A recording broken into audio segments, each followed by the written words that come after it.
ചേട്ടാ, മലയാളികൾ ഏറ്റവും കൂടുതൽ കാണാൻ ആഗ്രഹിച്ചൊരു ഇന്നിങ്സ് കഴിഞ്ഞ ദിവസം നമ്മൾ കണ്ടു. സഞ്ജു സാംസന്റെ ഇന്നിങ്സ്.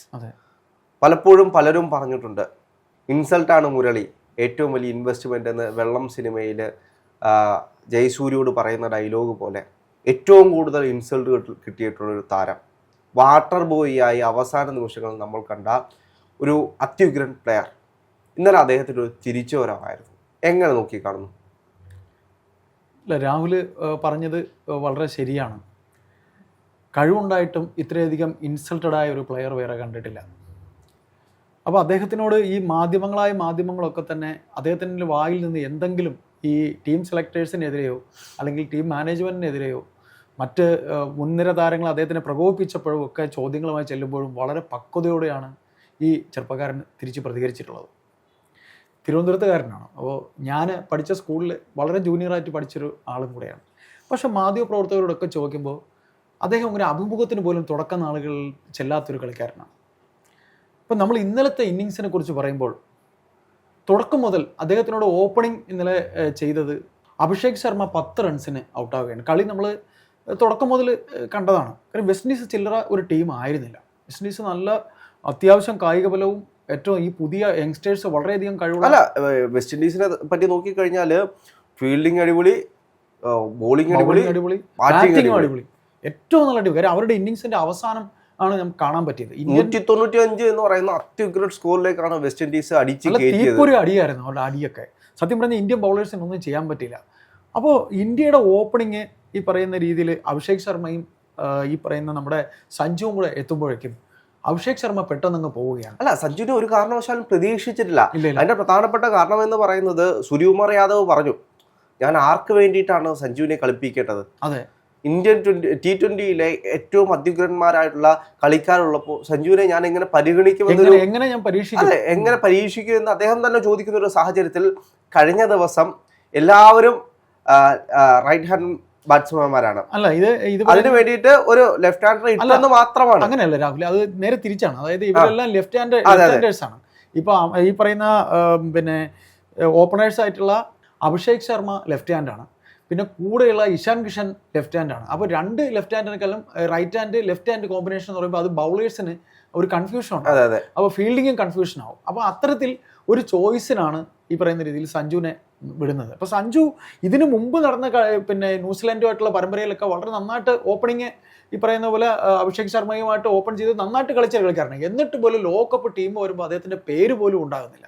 എന്നിട്ട് ഇന്നലെ അദ്ദേഹത്തിനെ ഇറക്കുമ്പോഴത്തേക്ക് ഈ പറയുന്ന അഭിഷേക് ശർമ്മ 10 റൺസിന് ഔട്ടാകുമ്പോൾ തന്നെ ഈ പറയുന്ന ആരാധകർ, നമ്മൾ കാണാതിരിക്കുന്നവർ, അയ്യോ പോയല്ലോ. ഇനി സഞ്ജു എന്ന് പറയുമ്പോൾ നമുക്ക് അങ്ങനെ, സത്യം പറഞ്ഞാൽ സഞ്ജുവിനെ നമുക്ക് അങ്ങനെ പ്രതീക്ഷിക്കാമെന്ന് ചോദിച്ചാൽ അങ്ങനെ പ്രതീക്ഷിക്കാൻ പറ്റില്ല. വിശ്വസിക്കാൻ കഴിയാത്ത ഒരു പ്ലെയറായി മാറിയിട്ടുണ്ട്. കാരണം സഞ്ജുവിനെ സംബന്ധിച്ച് 20 തൊട്ട് 30 റൺസ് വരെ സഞ്ജുവിന് ഒരു കഷ്ടകാലമാണ്.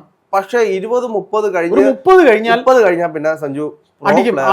അദ്ദേഹത്തിന്റെ ഷോട്ടൊക്കെ നല്ല ഷോട്ടായിരിക്കും.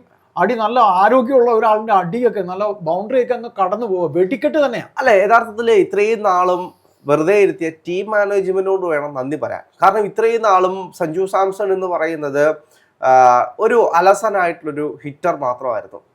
പന്ത് വരുന്നു, അടിക്കുന്നു, ബൗണ്ടറി കടത്തുന്നു, ഇത് മാത്രമായിരുന്നു.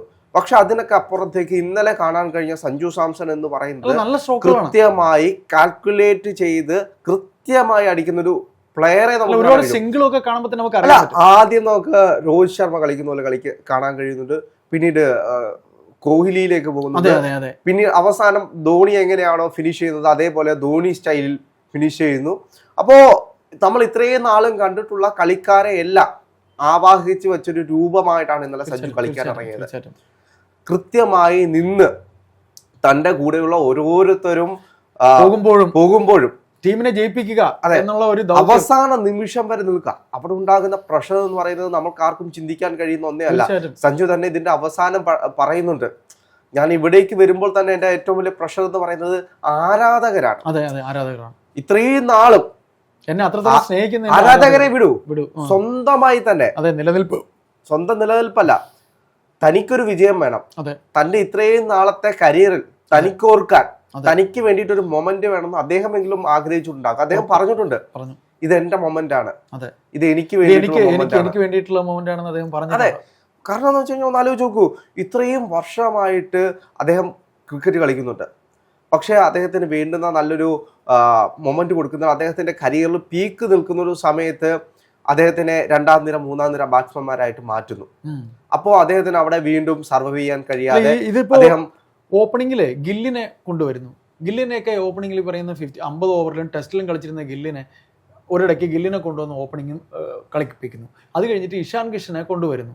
എന്നിട്ട് ഇദ്ദേഹത്തിനുള്ള അവസരങ്ങൾ പരമാവധി. ഇപ്പോൾ സൂര്യകുമാർ യാദവും ഇദ്ദേഹം ഇന്ത്യൻ ഓയിൽ കമ്പനിയിൽ ഒരുമിച്ച് ജോലി ചെയ്യുന്നവരാണ്. സഞ്ജുവിനെ സംബന്ധിച്ച് സഞ്ജുവിനോട് ചോദിക്കുകയാണ് എന്തുകൊണ്ട് കിട്ടിയില്ല, നമ്മൾ തുടക്കത്തിൽ പറഞ്ഞ പോലെ എന്തുകൊണ്ട് അവസരം കിട്ടിയില്ല എന്ന് പ്രകോപനം ഉണ്ടാകാത്ത രീതിയിൽ ചോദിച്ചാൽ പോലും ഞാൻ ഇത്രയും കൊല്ലം കളിച്ചില്ലേ, ഇത്രയും കൊല്ലം ഞാൻ ടീമിനോടൊപ്പം ഉണ്ടായില്ലേ, അത് തന്നെയാണ് വലിയ കാര്യം. അതായത് അദ്ദേഹത്തിൻ്റെ കരിയറിൽ ആകെ 66 മത്സരങ്ങളാണ് അദ്ദേഹം ഇതുവരെ കളിച്ചിട്ടുള്ളത്. ഒന്ന് ആലോചിച്ച് നോക്കുക.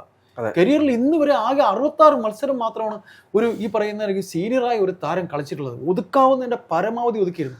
പക്ഷെ അതിനെല്ലാം മറുപടിയാണ് ഇന്നലെ നമ്മൾ കണ്ട കളി എന്ന് പറയുന്നത്. ആ കളി കണ്ടിട്ടുള്ള ഓരോ മനുഷ്യനും അറിയാം. ഇപ്പോൾ സഞ്ജുവിന്റെ ആ ഒരു പ്രഷർ എന്ന് പറയുന്നത് അവസാന നിമിഷം വരെ നിലനിന്ന ഒരു പ്രഷറാണ്. തീർച്ചയായിട്ടും. ഇപ്പോ തിലക് വർമ്മ വെറുതെ അടിച്ച് കളിച്ച് വിജയിച്ചൊരു കളിയല്ല, പ്രഷറിൽ നിന്നതുകൊണ്ടാണ്. പ്രഷറിൽ നിന്ന് അവസാന കൂടെ നിൽക്കുന്ന ആളുകൾ ഓരോരുത്തരും പോകും. തിലക് വർമ്മ വന്നപ്പോ നമ്മൾ കരുതി കുറച്ചെങ്കിലും അങ്ങോട്ട് പോകുമായിരിക്കും, രണ്ടുപേരും കൂടെ തന്നെ. മറ്റേ ഇതിൽ തന്നെ നോക്കുന്നുണ്ട് ആര് ജയിക്കും എന്നതിനകത്ത് വെസ്റ്റ് ഇൻഡീസ് എന്ന് കൃത്യമായിട്ട് എഴുതി വെച്ചിട്ടുണ്ട്. ആകെ ഇന്ത്യ ജയിക്കാനുള്ള സാധ്യത 30%, 25% ആയിരുന്നു. വളരെ കുറവായിരുന്നു. അന്ന് നോക്കൂ, 25%, 30% നിന്ന് ഇന്ത്യ വിജയിക്കുന്ന ഒരു സാഹചര്യത്തിലേക്ക് പോകുന്ന ഒരു കളിയാണത്. ആരും പ്രതീക്ഷിച്ചില്ല വെസ്റ്റ് ഇൻഡീസ് ഇത്രയും വലിയൊരു സ്കോർ അടിച്ചു കൂട്ടുന്നു. ഇപ്പോ ഒരു 10 ഓവർ വരെ കുഴപ്പമില്ലാതെ പോയി. അതിനുശേഷം തുടരെ സൂര്യകുമാർ യാദവ് പോയി തുടങ്ങുന്നു. അതെ സൂര്യകുമാർ യാദവ് ടോപ്പ് പ്ലേയേഴ്സ് എല്ലാം പോയി. പിന്നീട് ആരുമില്ല. എനിക്ക് തോന്നുന്നു പിന്നീട് ദുബായ് വന്ന് 2 4 അടിക്കുമ്പോഴാണ് ഒരു പ്രഷർ ചെറുതായിട്ടെങ്കിലും ഒന്ന് കുറയുന്നത്. അതിനുശേഷം സഞ്ജുവിന്റെ ഒരു മാരക പെർഫോമൻസ്. അല്ല, അദ്ദേഹം ഈ പറയുന്ന പോലെ ഈ തൂക്കിയടി 6ഉം 4ഉം അങ്ങനെയൊക്കെയുള്ള കളികൾ മാത്രം വമ്പൻ അടികളുടെ ആളായിരുന്നെങ്കിലും ഇന്നലെ ശരിക്കും ചില സിംഗിൾ എടുത്തതൊക്കെ നല്ല സ്ട്രോക്കുകളായിരുന്നു. ഡിഫൻസ് നന്നായിട്ട് ഡിഫെൻഡ് ചെയ്ത് ആ പന്ത് നോക്കി തന്നെ റിസ്ക് എടുത്ത് ആ കളി കാണുമ്പോ അറിയാം ഈ പന്ത് ഞാൻ അടിച്ചു കഴിഞ്ഞാൽ എവിടം വരെ പോകുമെന്ന് വെയിറ്റ് ചെയ്ത്. പിന്നെ ലക്കുണ്ടായിരുന്നു കേട്ടോ, ലക്കുണ്ടായിരുന്നു. വിക്കറ്റ് കീപ്പർ എടുത്ത ഒരു പന്ത് അദ്ദേഹത്തിന്റെ ബാറ്റിൽ മുട്ടിയോ എന്നൊരു സംശയം ഉണ്ടായി. പിന്നെ വേറൊരു കാര്യം, ജെന്റിൽമാൻ കളിയിൽ വെസ്റ്റ് ഇൻഡീസ് വളരെ മാന്യമായിട്ട് തന്നെയാണ് കളിച്ചത്. ഒരു പ്രകോപനവും ഉണ്ടാക്കാതെ ഒരു ക്യാച്ച് ഉണ്ടായിരുന്നു. ക്യാച്ച് അല്ലത്, ബാറ്റിൽ തട്ടിയോ തട്ടില്ല. കാര്യം സഞ്ജു വിക്കറ്റ് കീപ്പർ ആണല്ലോ. അപ്പൊ സഞ്ജുവിനൊരു ചെറിയ ബോധ്യം ഉണ്ടായിരുന്നു അത് തട്ടിയോ ഇല്ലയോ എന്നുള്ളത്. പക്ഷെ അവർക്ക് ഇത് ഔട്ട് പറയണോ വേണ്ടേ എന്നൊക്കെയുള്ള ഒരു തീരുമാനത്തിൽ പോയിരുന്നു. അവിടെയൊക്കെ വളരെ നല്ല രീതിയിലാണ് അമ്പയറിന്റെ ഡിസിഷനൊക്കെ വന്നത്. അല്ല, സഞ്ജുവിന്റെ പെർഫോമൻസ് എന്ന് പറയുമ്പോൾ നമുക്കറിയാം സഞ്ജു കീപ്പിംഗിലാണെങ്കിലും ഫീൽഡിംഗ് ആണെങ്കിലും ഇന്നലെ നല്ല കീപ്പിംഗ് ആയിരുന്നു. വെല്ലാൻ ആരുമില്ല എന്ന് നമുക്ക് നല്ല സൂപ്പർ ക്യാച്ച് എടുത്തു. അദ്ദേഹത്തിന്റെ ഒരു ബൗളിംഗിൽ സൂപ്പർ ക്യാച്ച് ഒക്കെ എടുത്തു. അദ്ദേഹത്തിന്റെ ഡൈവിംഗ് സ്കിൽ എന്ന് വെച്ച് കഴിഞ്ഞാല് അപാരമാണ്. എത്ര ദൂരെ പോയി കഴിഞ്ഞാലും സഞ്ജുവിന്റെ കൈകൾ ഉണ്ടെങ്കിൽ അതിൽ സുരക്ഷിതമായിരിക്കും പന്തുകൾ. ഇപ്പോൾ നമുക്കറിയാം സഞ്ജുവിനെ സംബന്ധിച്ച് IPL എത്ര വർഷമായി, 10-12 വർഷമായി, 10-15 വർഷമായിട്ട് ഇന്ത്യൻ ടീമിന് വേണ്ടി കളിക്കുകയാണ്, ഇന്ത്യക്ക് വേണ്ടി കളിക്കുകയാണ്, IPL കളിക്കുകയാണ്. എന്നിട്ട് പോലും നേടാൻ കഴിയാത്ത, അതായത് അദ്ദേഹത്തിന് ഏതെല്ലാം കളികൾ ഇട്ട് കഴിഞ്ഞാലും അതേ ഒരു ഫോം അല്ലാത്ത സമയത്തായിരിക്കും. അത്രത്തോളം എനർജി പുഷ് ചെയ്യേണ്ടതുണ്ട്. നമുക്കറിയാം ഒരു ക്രിക്കറ്റ് കളി എന്ന് പറയുന്നത് ചുമ്മാ വന്ന് 6ഉം 4ഉം അടിക്കുന്നത് മാത്രമല്ല, അത്രയും നേരം നിൽക്കുമ്പോൾ അത്രയും എനർജി വേണം, അത്രയും ബൂസ്റ്റപ്പായിട്ട് നിൽക്കണം, അത്രയും പവർ പാക്ക് ചെയ്യാൻ കഴിയണം. എന്നാൽ മാത്രമേ സർവൈവ് ചെയ്യാൻ കഴിയൂ. അത് ഇന്നലെ സഞ്ജു തെളിയിച്ചു. ഇപ്പോൾ സഞ്ജുവിന് കിട്ടേണ്ട ഒരു 100 നമ്മളെല്ലാം പ്രതീക്ഷിച്ചു. സഞ്ജു ഒരു 100 അടിക്കുന്നു. പക്ഷേ ഇന്നലെ അടിച്ച 97 റണ്ണിന് ടോട്ടൽ സ്കോർ 197 and 95 ആയിരുന്നു അല്ലെ. അതിലെ ഈ പറയുന്ന പോലെ 100 റൺസ് ബാക്കിയുള്ള പ്ലെയേഴ്സ് എടുത്തിട്ടേ ഉള്ളൂ. 100 റൺസ് ബാക്കിയുള്ളവർ എടുത്തിട്ടുള്ളൂ. ബാക്കി 97 റൺസും സഞ്ജുവിന്റെ വകയായിരുന്നു. അതാണ്. അപ്പൊ നമുക്കിതിൽ പറയാനുള്ളത്, എത്ര തന്നെ മാറ്റി നിർത്തിയിട്ടും സഞ്ജു എന്നിട്ട് അവസാനം സഞ്ജുവിന്റെ ആ ഒരു പ്രകടനം ഇന്നുവരെ സഞ്ജു അങ്ങനെയല്ല. കളി ജയിച്ചു കഴിയുമ്പോൾ ഒന്നുകിൽ ഒരു ചെറിയ പ്രകടനം, ഒന്ന് മസിൽ ഇങ്ങനെ കാണിക്കുന്നു, അല്ലെങ്കിൽ ബാറ്റ് ഉയർത്തി ഒരു വീശൽ വീശുന്നു, അത്രേ ഉണ്ടാവുള്ളൂ. പക്ഷേ ഇന്നലെ താങ്ക് ഗോഡ് എന്ന അദ്ദേഹം ദൈവത്തോട് പിന്നെ കുരിശു വരച്ച് ദൈവത്തോട് നന്ദി പറയുന്നു ഈ മുഹൂർത്തം തന്നതിന് എന്നൊക്കെ വളരെ വികാരാധീനനായിരുന്നു. ഏതായാലും സഞ്ജുവിന്റെ വിജയം ശരിക്കും മലയാളികൾക്ക് മാത്രമല്ല തുടരെ പരാജയം അനുഭവിക്കുന്ന ഓരോ മനുഷ്യനും സഞ്ജുവിന്റെ പേര് ഓർത്താൽ മതി. ഇതിലും വലിയ മോട്ടിവേഷൻ വേറെ ഉണ്ടാവാനില്ല.